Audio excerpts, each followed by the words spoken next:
Welcome, everybody, to another episode of the Four Compas Show.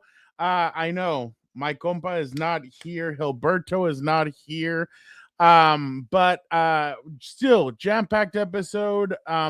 We will be having Eric D. Williams in a couple of minutes to break down. We are 1 week away from Black Monday, which is obviously known as multiple head coaches being fired. But how many could realistically be fired?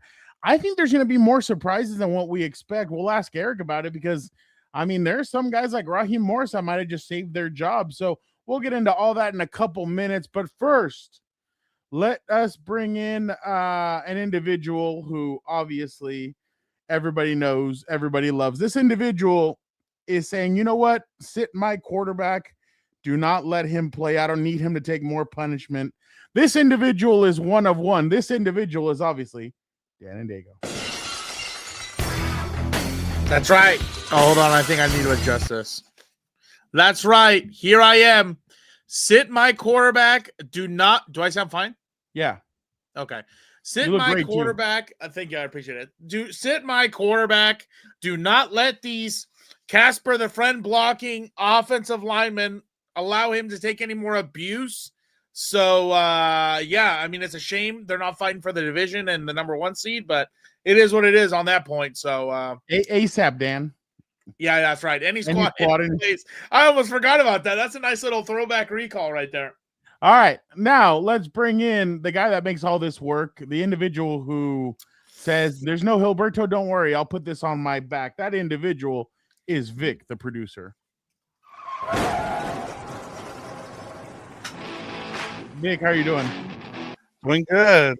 It's been a fun challenge trying to produce here on the road here, but hey, I can tell you're in like trying to. It looks like you're trying to drown out your sorrows of a 2-win Raiders season, but at least the number 1 overall picks right there for you. Yeah, it's tank season for me, but no, it's good to be on. It's good to be on here, being able to produce this show live from Oklahoma. By the way, there is an individual who is joining us right now. He sends his regards from all the way in Iceland. Oh yeah, here we go. Here from Iceland, wanted to say, Daddy Dago, you don't know anything about football. Bye. Hold on. If you thought that was great, watch this one. And this is the last one we have from this individual, but this one's amazing. Iceland, shout out to you, Compas. But this is a video to tell you I was right. I was right a lot for NFL Week 17. Oh yeah, this is cool back here, by the way. First of all, Chargers, I told you the Texans are going to beat up on that terrible O-line for Justin Herbert. Dan, I told you so. I know football. Now, for the people of listeners and viewers of House of Horns, I told you the Rams are frauds, total frauds. How do you throw 3 interceptions from Matthew Stafford to the Falcons? And then number 3, another fraud. I think that's Victor's team. Josh Allen and the Bills, total frauds. I like going for 2 there at the end. Sean McDermott, but still, you guys are frauds. And yeah, anyways, enough about me. Look at the view.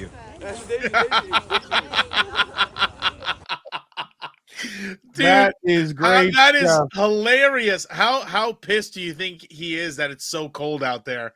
Dan, before we continue going, we got to bring in one of Dan's favorite people. This poor guy had to listen to Dan for 4 hours straight. I'm sure he's kind of like only 2 days rest, but we had to get this guy on because he is one of one. That is Eric D. Williams. Step up, Brink. Somebody gonna get their ass kicked. Eric, how are you doing? I like the voguing. Good. I know. I didn't. You're such an 80s dude. Like, I don't even know what that means. I am. I'm a historian. I love it. I love the past. And yes, I deserve some hazard pay for spending 4 hours with Daniel. So I expect some shots in my future in TJ. Oh, we'll go out to your favorite Chinese restaurant. Just let us know when you want to go. Okay. Well, we'll have to talk about that for the new year. I'm sure they're running some special deals down there. I'm sure they are. Oh my God! Well, Eric, thank you so much for jumping on with us. Obviously, in less than a week, what is known as Black Monday is when a lot of head coaches are fired. Obviously, Eric, there's a lot going on right now where, hey, all the candidates that people probably had 3-4 weeks ago might not be the candidates that are going to be fired. So we want to make sense of all this. We're going to start off with Vic, who's going to ask you about somebody near and dear, not only his heart, but your heart as well, Eric. Yes. Hello, Eric. Dan, should we get some tissues ready for Eric? I was about to say, he doesn't care about all these other head coaches. He's still traumatized of the performance he saw last night with his boy Sean McVay and Matthew Stafford. His story today was why Matthew Stafford is letting down Sean McVay. Huh? No, my actual story was why Matthew Stafford still deserves to be MVP. Oh, that's great. I like my titles better. I agree with that, actually. I still agree with that. Okay. One wrong should not undo all the right he's done this year. Yeah, I wish we can get into that with Eric, but I know we got to get to this coaching stuff. But Eric, I was totally wrong about the Raiders this season. That's the one team I was really, really wrong about. And so I guess I have to start off with Pete Carroll. And what are your chances that he keeps the job there? And then if so, who are some candidates that you think might take that job? I've heard Robert Saleh. I've heard what's his name, the offensive coordinator for the Seahawks, as well. Clint Kubiak, I've heard as well. Where are you at with Pete Carroll? And I know you've covered him for a long time. So what do you think happens on Monday? If you need to turn off your screen for a moment to let the tears come out, as the thought of him getting fired again does not sit well with you, feel free. Just take your time, Eric. I know it's hard. Well, it does not. You're right, Vic. That it didn't go well there is an understatement. But I think considering how they've handled coaches there in the past and the fact that they're probably paying a couple guys already not to be there, I think it makes sense for Pete to ride it out for another year, draft a quarterback or bring a quarterback in, hint Lamar Jackson, and see if you can get it going again. So I think Pete should stay. I don't know if he will stay. I don't have any inside knowledge of what's happening there in terms of their decision-making process with the Raiders. But I do think financially what's happening there is probably going to have something to do with whether they move on from Pete or not. And I think the fact that you look at Pete's resume, over the life of his career, I think he probably deserves at least another year to see if he can figure things out. I agree with you too, especially because my bad. Go ahead. Just one question, because my Wi-Fi is coming in and out, and I want to make sure I get this in to Eric. How much will it depend on if they're going to draft a quarterback first, or whether whether or not they trade for a quarterback, like you said, like someone like Lamar Jackson? In terms of the development and how long the rebuild is going to be, I think Pete would be great with a young quarterback. I think he has the kind of mental capacity and philosophy that, obviously Russell Wilson is the greatest example of that he can get a young guy to play to their potential and give them confidence. And so I don't know if it's somebody like Mendoza, can they turn things around quickly? They have, a bunch of cap space for the new year. So that means they could go out and add a bunch of free agents like New England did this past year and really change that roster over and get that much better. That guys that fit their system. I think that was part of the issue too, is Pete had some coaches that maybe didn't fully align with what he believes they want to do on offense and defense. So I think they need to get some alignment there first. They have cap space. They need to obviously fix the quarterback situation. But I think Pete could be a guy that could still get them to turn things around quickly with the right moves in the offseason. Yeah, and then I was going to ask, the only thing I was going to say was I'm with you. I think it would be kind of I think it's stupid to hit the panic button, especially when, like you said, you're already paying 2 other coaches. And personally, you and I always disagree about this, and I get there's only 32 of 32. But, like, in my opinion, when you kind of do stuff like this, like, any good candidate is not going to walk through that door knowing it's like a ticking time bomb or whatever, and they get twitchy. You know what I'm saying? Just because it gets bad. But one thing I was going to ask, what do you think about Raheem Morris in Atlanta, especially after winning 3 games in a row? And I know it's tough because he just beat your Rams and everything else, but you think, is that enough to save his job or no? I think that's an interesting question, Daniel, because obviously they interviewed Belichick. I got the journalism shirt. I should have put it on. My bad. You think they're wondering whether they made the right decision of not bringing Belichick in based on how things have gone 2 years with Raheem, who I have a lot of respect for as a coach. Obviously, he was with the Rams, their defense coordinator. Got to know him a little bit, but it just hasn't gone well there. And that team was expected to win now. With the kind of moves that they made in the offseason. And be in the playoffs at least, or in the picture. At least be in the playoffs in that division. The fact that they haven't been able to reach the playoffs in probably the worst division in the league. I wouldn't be surprised if they move on, but I wouldn't be surprised if he stays too, because they have won a couple games. Kirk's still there. I don't know what they're going to do at the quarterback, because I don't know if Penix can be ready at the start of the year.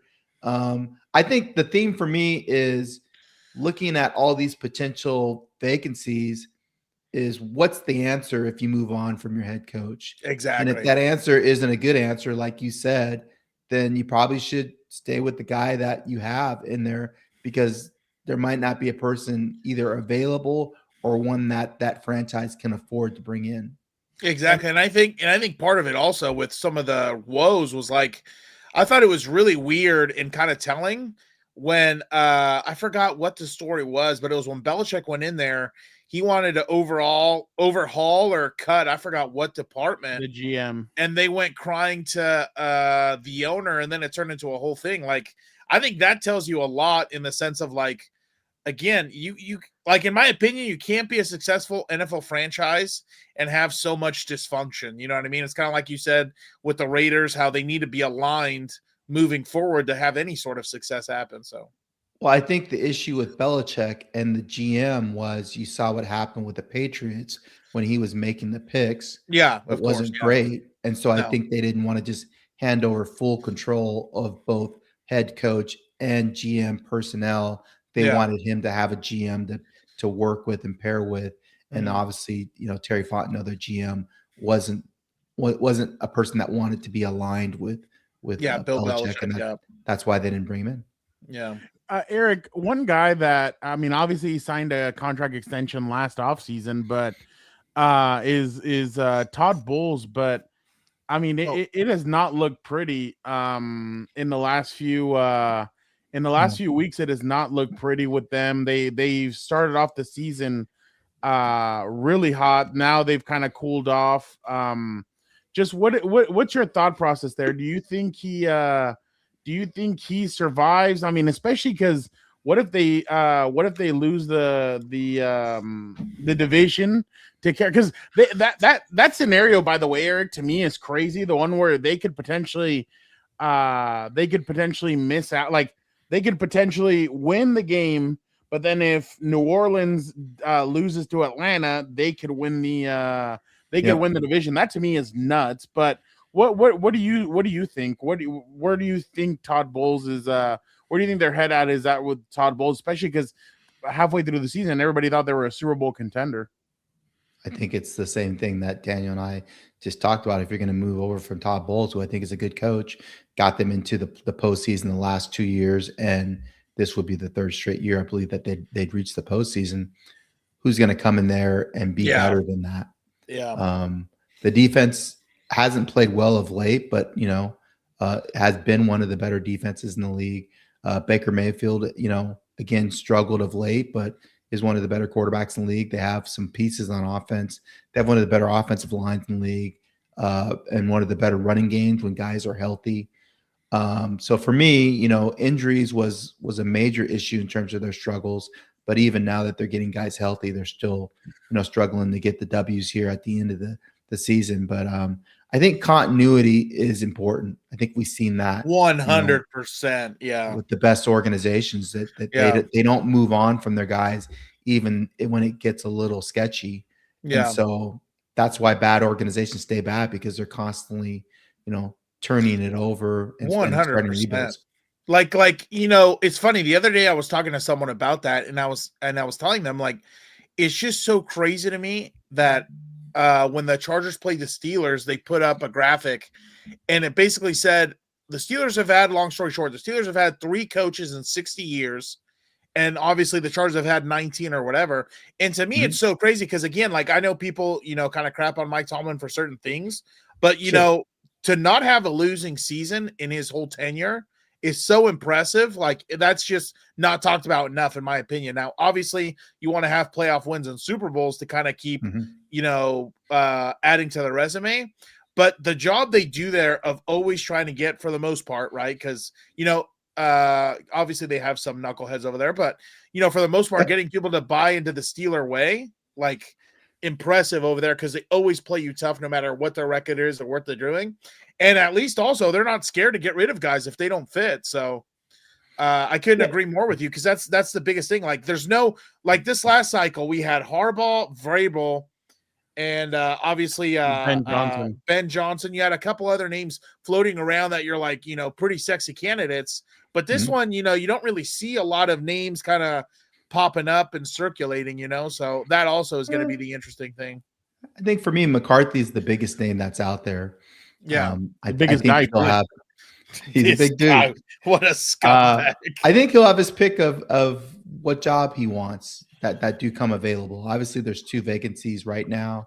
It's been 6 to 8. It seems like every year. I think it was 6 last year. Is that correct? 6 vacancies. Yep, probably thereabouts. So I would think McCarthy's going to be at the top of the list. We'll see if people are interested in Belichick, for a second straight season. And then for me, you've already mentioned the name. I think Robert Saleh should be at the top of that list because of obviously he's been a head coach before. Yeah, he's doing wonders, working magic with that defense in San Francisco, considering the people that are available. And I think he has a presence. And I believe he interviewed for the Raiders head coaching job and the Jacksonville head coaching job. Ultimately didn't end up getting either one of those.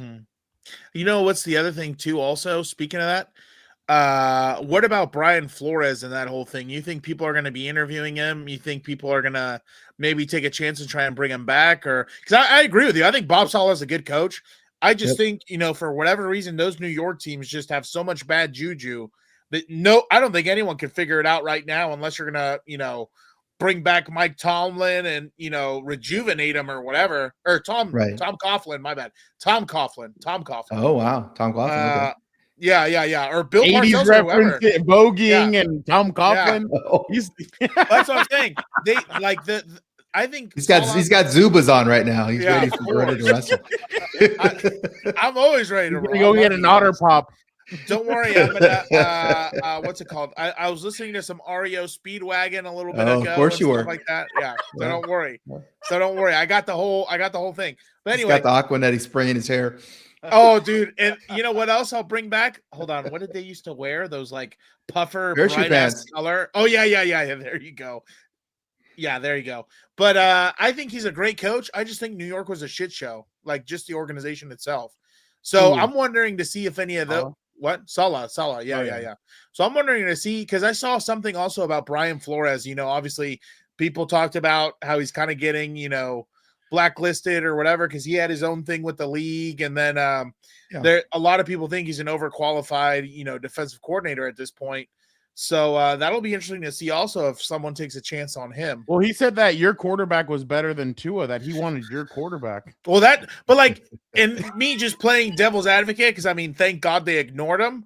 But, I don't remember his tenure in Miami being that successful, if I remember correctly. 19-14. Yeah, so that's not great, but that's not great then. It's not awful. Well, yeah, because you're close to 500, but again, it's not great. You're over 500. Oh, yeah, you're right. Over 500. So what do you think about that? Do you think someone's going to maybe take a chance and try and bring him? No, I don't think anybody's going to take a chance because he's suing the league. Still? It's still ongoing? Yeah, the lawsuit, I believe. Well, even if it's not ongoing and it's been settled, still the fact that he sued the league and you're asking one of 32 NFL owners that you just sued to now hire you as a head coach, I would be surprised if one owner is willing to do that. That's funny. I think owners hold grudges. Oh, I don't doubt it. Just like Hall of Fame voters, it's kind of interesting and fascinating. But I don't know what you're talking about. Eric, do you believe? And then we'll go to Vic next. Eric, do you think Sunday night is the loser of Baltimore, Pittsburgh is going to end up firing their head coach? Oh wow, that's a great question. There you go, journalism. I think if the team that loses is Baltimore, then yes, I think that's a possibility that either Harbaugh is fired or he chooses to move on and go to somewhere else and coach. New York. I wouldn't want that. I would maybe not the Giants. Or he comes to maybe Tennessee. Oh, he could be the special teams coordinator in Los Angeles. That'd be nice. Vic, go ahead. No, and that's a really good question because it just, we're going to wait and see what happens there with either Baltimore or Pittsburgh. I'm guessing the winning season for Tomlin again kind of helps him out there. But in terms of those two coaches, Eric, what do you see going forward for them? Like, how long do they want to be there? Do you see someone get? I guess one of the last things I'll ask you in terms of the coaching carousel, will we ever see a coach get traded again? Is the question. I never say never on that. I think that's always a possibility that we see a coach get traded again. There was talk about Shanahan potentially getting traded because of, struggling there. And obviously other teams being interested in having him as a head coach. I think he's probably one of the top 5, head coaches in the league, based on his success that he's had over the years. So yeah, I definitely think that's a possibility.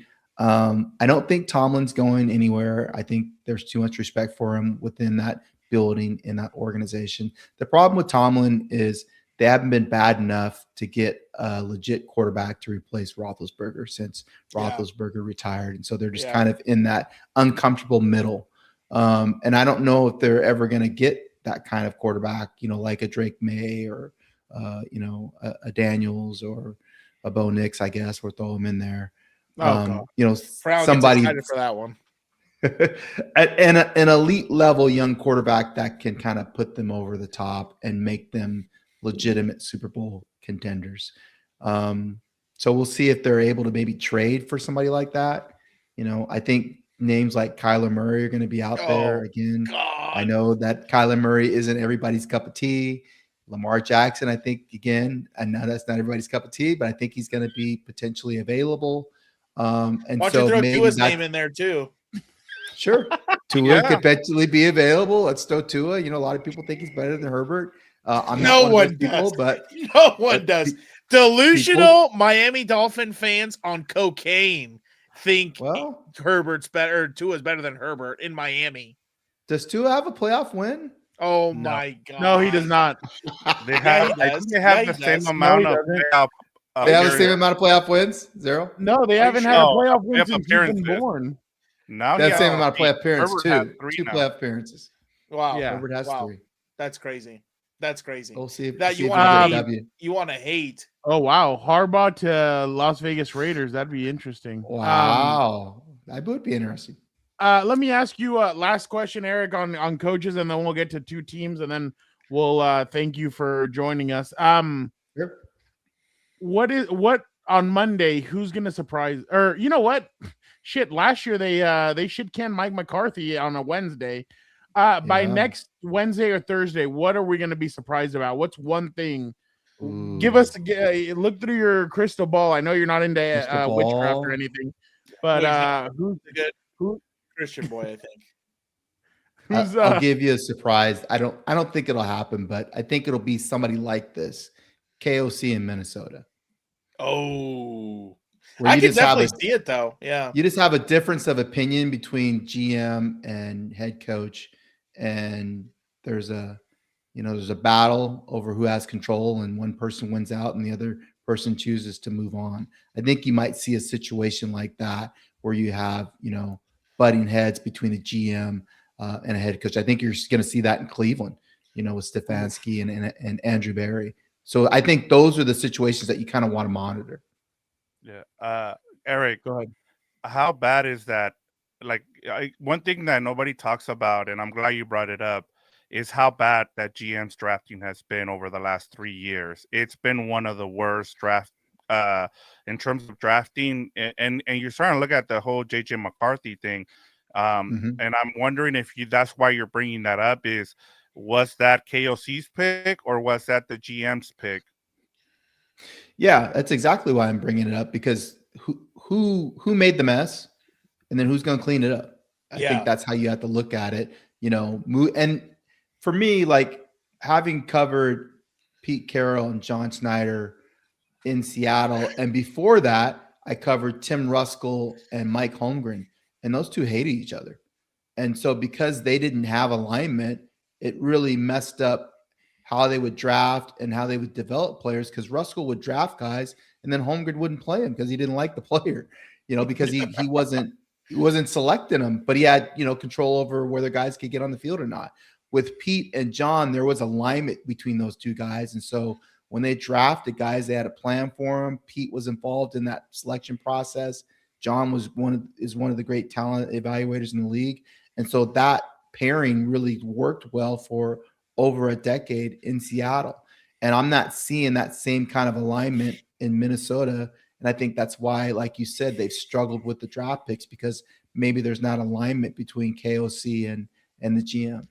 Well, you saw how toxic it got in San Francisco, Jim's first go around, where the GM was doing whatever he wanted. Jim was doing whatever he wanted. That's why here Jim's like, yeah, I'll take the job, but I want my own GM. Yeah, and that's why he brought Joe Ortiz, and they work in unison. And Jim will be like, oh, Joe's the guy, and then Joe will be like, no, it's Jim. I mean, that's the first time he's ever had that. So I'm sure that has to do a lot with the success of the way the team's being run. Not when you have Trent Baalke over here fighting and Jim fighting with Trent Baalke. So I'm sure that's obviously better for them. But go ahead, Eric.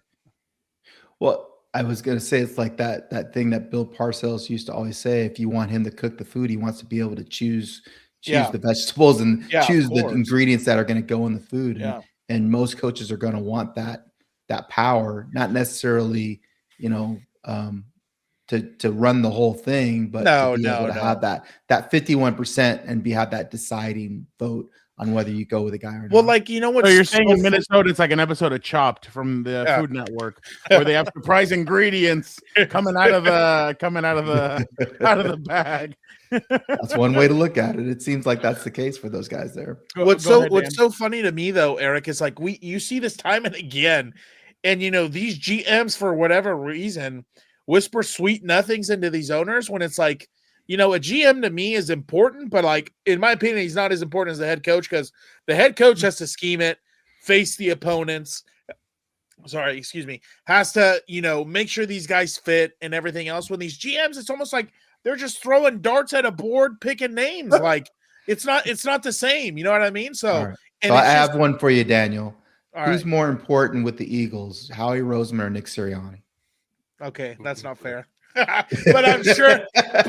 But I'll tell you this: I'm sure they have alignment and they work together in unison. You better believe they have alignment. And, like, the other thing you have to understand too is Howie Roseman's running the show there, so that's why they're aligned.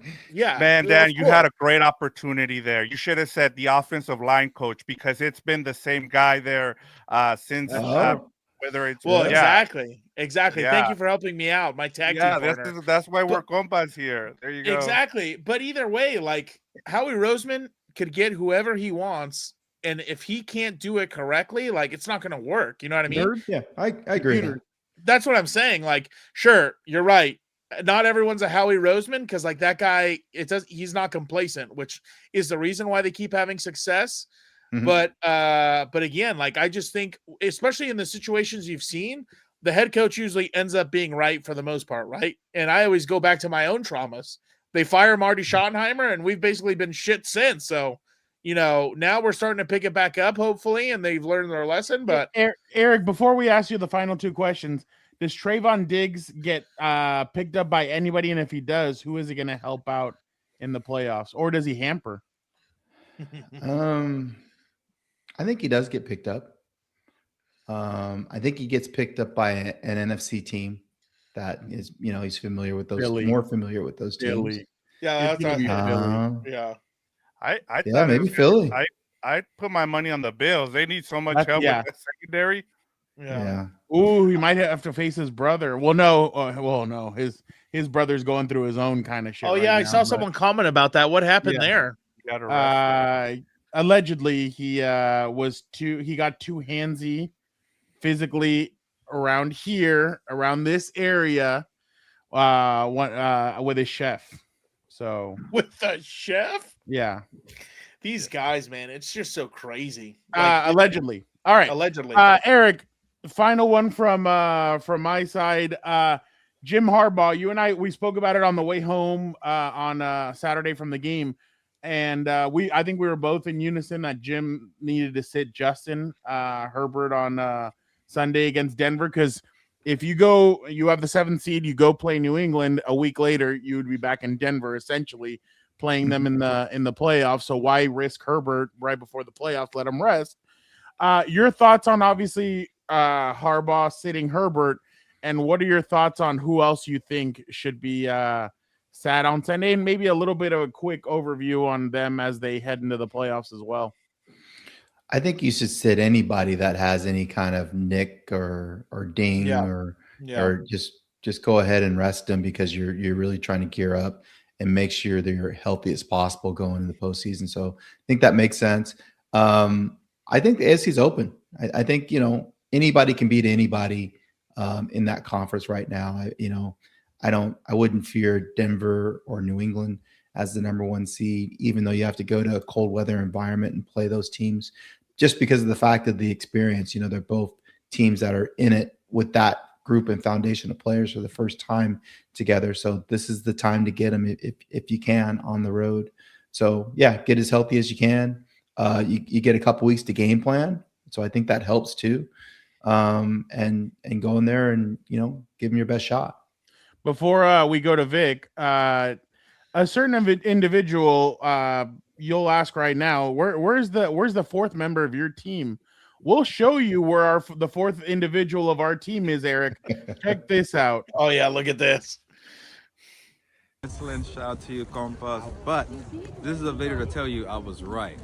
I was right a lot for NFL Week 17. Oh yeah, this is cool back here, by the way. First of all, Chargers, let me shit on you guys. The Texans are going to beat up on that terrible O-line for Justin Herbert. Dan, I told you so. I know football. Now, for the people of listeners and viewers of House of Horns, I tell you the Rams are frauds, total frauds. How do you throw 3 interceptions Matthew Stafford to Eric's going to shed a tear. And then number 3, another fraud. I think that's Victor's team. Josh Allen and the Bills, total frauds. I like going for 2 there at the end. Sean McDermott, but still, you guys are frauds. And yeah, anyways, enough about me. Look at the view. That's legit. That was the funny part. Like 2 primetime games, and they both end on like the final play, in the sense of like, you have Caleb. I don't understand why quarterbacks do this. 4th and goal, he doesn't even put it in play. He throws it at the ground. And then you have Josh Allen miss a wide target, miss a wide open target. So that was kind of crazy. Yeah. But Vic, go ahead and ask your final question. I'm a little offended. It says that they're my Bills. I just picked them for our wins challenge. Doesn't mean they're my team, but that's besides the point. I know Eric has to go. Eric, I wanted to ask you about the Rams here, and in terms of what Sean McVay said after the game yesterday, in terms of playing some of those guys on Sunday. Do you see that? If they know what the result is because of the game between the Seahawks and the 49ers, do you expect him to play all his starters? And then you talked about how you see the AFC. Is it the same thing with the NFC? Can some of those lower seeds beat anybody, in your opinion? Except for the Packers. Oh God. Well, Vic, I would imagine you were surprised to hear McVay say that because he's always been a guy that we talked about it. Sits players, when they can rest him. So the fact that he thinks he needs to play guys to get his guys playing well going into the postseason, I think that's a warning sign, I would think. Because I would imagine, like you said, they're going to know the result and probably kind of know where they're going to be going into it. So especially with Matthew Stafford, 37. I would imagine that Devontae's not going to play because he hasn't played since he injured his hamstring. To me, I just think rest is more important than anything else at this point in the season. So I would not play my guys, no matter how bad they're playing right now, and just hope that they get healthy. And because you're out to go on the road anyway. In terms of the NFC, I see it a little bit differently than the AFC because of the experience piece when you're talking about the Eagles and the Niners. Those are two teams that are veteran laden squads that have been there before. Particularly if they're able to get home field advantage, they're going to be tough to beat going to their place. So those are the two teams that I think you should be watching out for. I know Seattle's playing pretty well defense, but for me, Sam Darnold, I don't know if I fully believe that he can get it done in those high level moments. And then right now, the Rams, the way they're playing at the end of the year, they're going to have to kick it into gear too to be able to win games on the road. So for me, it's those teams. It's the three teams in the NFC West, and it's the Eagles. Who do you think goes further from the NFC West? Niners. Bang, bang. I think they're going to beat Seattle, and I think they're going to have the number one seed. Purdy's playing out of his mind right now. Who wins the NFC South? I think Carolina's going to win that game, Eric. I think they're going to lose the game. Games at Tampa Bay. I like Tampa Bay. I think they're going to lose that game, but I think New Orleans is going to shit the bed against Atlanta. Sorry, go ahead, Eric. Sorry. Your boy Tyler Shook has won 5 games in a row, I think. I know, and I called that too. I said you Tyler's did. Going to be a dude. You did. I said he's going to be a dude. So that's kind of cool that he's playing well. And I had a chance to talk to him a couple times. I think he's a solid dude. And I think the thing in New Orleans that maybe people aren't talking about enough is the fact that Kellen is a former quarterback. And 3 of their 4 guys down the offense side of the ball are former quarterbacks. So I think he's being coached well. Okay. And then who wins Sunday night? Sunday night is Steelers. Oh, my bad. Steelers, Ravens. Yeah, I'm going to go Steelers. In Pittsburgh. Because I picked the Steelers not only to win the division, but to win a game in the playoffs. So I got to stick with that. All right. Well, Eric, before we let you go, one question. One last question. Go ahead. What's been the biggest surprise for you this season, Garrick? It could be coach, it could be team, it could be player. I'm surprised that the Cardinals were so bad. I actually thought that they were going to be okay. So the fact that they've bombed out the way that they have has been a surprise. Surprised that the Raiders have struggled, along with you, Vic. Thought they'd be better. And then I think the last one for me is Jacksonville. I did not expect Jacksonville to be legitimate this year. So the fact that Lawrence is actually playing like a competent quarterback, their defense is good. Liam Cohen, he seems like he has some swag. I don't remember him being like that when he was with the Rams, when he would, we'd get him for media availability. So it's always interesting to see guys like Liam Cohen or Nick Sirianni or Shane Steichen, guys that you see practice or you have conversations with, to see them as head coaches. And you're like, wow, I never saw that coming. Dude, good for those guys. At the 2022 Combine, Shane comes over and talks to Gilbert and I for an hour and Dan for an hour at the Combine. And I'm like, we didn't talk all that much when you were with the trial. We'd have conversations, but not an hour's worth and stuff. So I was like, oh, wow. So, yeah, when he got the head coaching gig, I'm like, okay, cool. That's pretty. Is his job safe, guys? Shane? Ooh. Yeah. Yeah, I don't think Shane's going anywhere. You got to ask the missus, see what she thinks. It's got to go through her first. So I'm gonna leave that alone. I know you guys get hyped. I don't know. Before you head out, Eric, and again, we appreciate it. Don't forget this little beauty.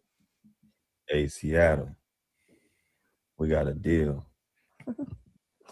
Go home. Are you serious? You got to bring your boy Fluker back. I love it. Oh my God, that was such a good. That was such a good. Can't leave that Russell Wilson slander alone, can you? I mean, Eric, every time we have you on, like it just Unlimited. We got to go through the big three: Seattle, anything up there. The it's like clockwork. And Pete. Yeah, exactly. It's like the greatest hits. Oh yeah. He gets hyped up. Hey, that's Daniel's girl there. That's Daniel's girl. He gets hyped up. Where's her call sheet, Eric? Yep. She's coming to do work. There, she's ready to go. She's ready to go. I don't know why they need kicking butt and taking names. Exactly, and missing the playoffs again. Trying to get something out of Old Man Rivers. I don't know what. That was an interesting move by her as the GM and coach and everything else. So, Eric, is what's more likely, the Colts win a Super Bowl under her tenure, or we see Phillip Rivers back again? Colts winning the Super Bowl under her tenure. He's so hyped. He can't. I appreciate that's Eric D. Williams. Thank you, Eric. The show. Appreciate you, Eric. Have a good one. Happy New Year. See you. Happy New Year. Fox needs to put you on TV, Eric. Let's do it. Let's do it. Hold on. We got. I'm gonna send him a letter, Eric. I got to get him going on the. Yeah, very 80s of you to send a letter.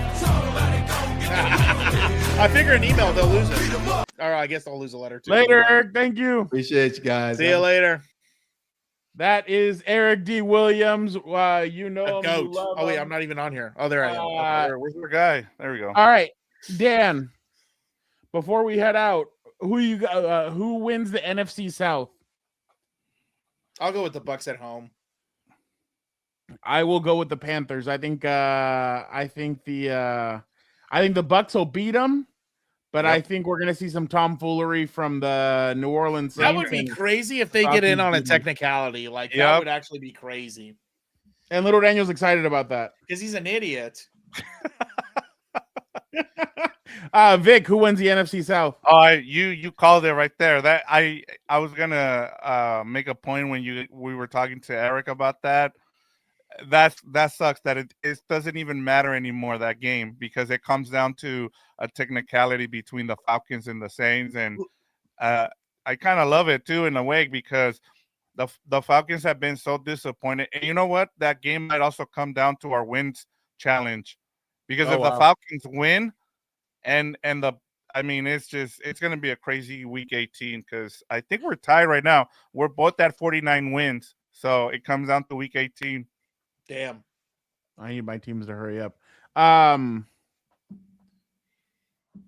Let's go. I'll say the 49ers win Sunday night. Dan? Yeah, I'll take the Niners. Vic, are you going Seahawks or are you going Niners? You know what? Can you imagine? The Niners have been like the 7th seed this whole season. Yeah. And then the last week, they're going to get in and end up as a number 1 seed. That'd be crazy. Can you imagine? And I bet you if they do that, Fred Warner tries to come back for that game. Yeah, it is interesting. I'm thinking, I've been going back and forth as to what's going to happen in this game. And the fact that it's on a short week, I know the 49ers got to stay home. But I'm gonna say just because the Seahawks have been a better road team this season and under Mike McDonald, I'm gonna go with the Seahawks. That's the only reason. Outside of that, I mean, the 49ers defense is just terrible. That offense is carrying them right now, and the fact that they're finally going up against a good defense, I think it's gonna their defense is gonna have to do something. It comes down to the Seahawks offense against the bad 49ers defense, and I'll take the Seahawks. And the last game, I apologize, Dan, but because I'm tied with Vic, I will have to go with my Baltimore Ravens beating the Pittsburgh Steelers. So I will go with. I went back to back in the pick'ems. I'm good, dude. That's true. I will go with I think the Baltimore Ravens. If the Steelers really wanted to put it away, they should have put it away last week against Shador and the Cleveland Browns, and they couldn't. I mean, it was a great defensive performance from the Browns, but there's no what's his name is not DK Metcalf is not going to play. He's suspended still, so I'm going to go with but yeah, I'm going to go with the Baltimore Ravens. Vic?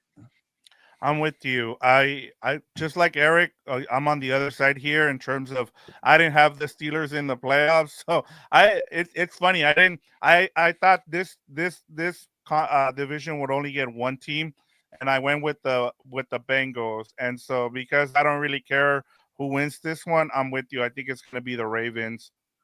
By the way, I think I was the only one that had the Lions not making the playoffs. No, I didn't either. Oh, you didn't?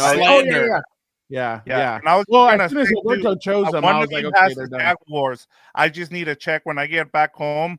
One of you guys had the Jaguars making into the playoffs. Oh, I'm interested to see who that was. Yeah. All right, Dan. Last but not least, Steelers or Ravens? Steelers are at home. I'll go. Vic, did you pick the Ravens? I went with the Ravens. Yeah, I'll go Lone Wolf. I'll go Steelers. Okay. Appreciate everybody so much for jumping on with us. You guys are the best. Dan has to go pick up a certain individual at the airport right now. So scumbag. Was there somebody you guys were house sitting for? Yeah, a scumbag. Yeah, certain individual who hasn't been able to jump on the show, but he said he's promoting the show on the East Coast. He's gonna make us continental. Yeah, exactly. So appreciate everybody so much. You guys are the best. Friday at around 1 p.m. Dan and I will be back for What's Up Bolts. Jim is speaking at 12:45. So by 1, we should find out if he has a list of the guys that they're going to be sitting or not. And then right after that, Vic and I will jump on House of Horns to break down and hear from Sean McVay to see if they're going to be sitting all those guys. Like I told Vic last night, I thought it was just the heat of the moment. He's going to go back. He's going to look and be like, all right, let's go. Like we're going to sit all of our guys. Let's just go do it. So appreciate everybody so much. Next week, Heelberto should be back. If Dan allows him to be back, he should be next week. So definitely appreciate him shooting a couple of videos from out there. He is the best. We miss him, but we hope he's having fun out in Iceland or Greenland. I can't remember which one he went to. I think they're in Iceland. Iceland. Okay, I thought so. That's why it's so green. Yeah. Well, yeah. I wonder if he went to go buy the Mighty Ducks 2 Iceland jersey. He showed up. Oh Jesus. Oh, Jorge with my picture on it. Jeez. That's hilarious. Appreciate you guys so much. You guys are the best. We'll be back, but thank you guys. Hey, and honestly, this is our last show of 2026, or 2025. We definitely appreciate all the love, all the support, all the growth that we've done in 2025. We couldn't have done it with all you guys. We love everybody who jumps in here. We love Jorge. We love Angel. We love JLM. We love Senor Vive Moi. Everybody who jumps in here and makes this into a great show. You guys are the best. We definitely appreciate you guys every single day, and we'll be back in 2026 with a bunch of great stuff. Obviously, the Super Bowl's on the horizon. We're excited about that. Crazy that we're back at another one. Both teams are in the playoffs, so should be interesting. But again, thank you to everybody who's made this possible. Thank you to Vic. Thank you to Dan. Thank you to Heelberto for all your guys' contributions and to the show to grow this network. And thank you to all the viewers. You guys are the best. The best to everybody. Don't forget, no drinking, no driving. Make sure there's Ubers. There's other ways of getting around. But Jesse, appreciate you. You guys are the best. Thank you guys so much for the last time in 2025. Hit the like button, subscribe, let other people know about this show. Thank you guys so much. We're out of here. Dan, why don't you get us out of here? Be a compa, tell a compa, like, comment, subscribe, and don't forget, you're going to go into the new year not knowing why John Cena became The Rock's bitch.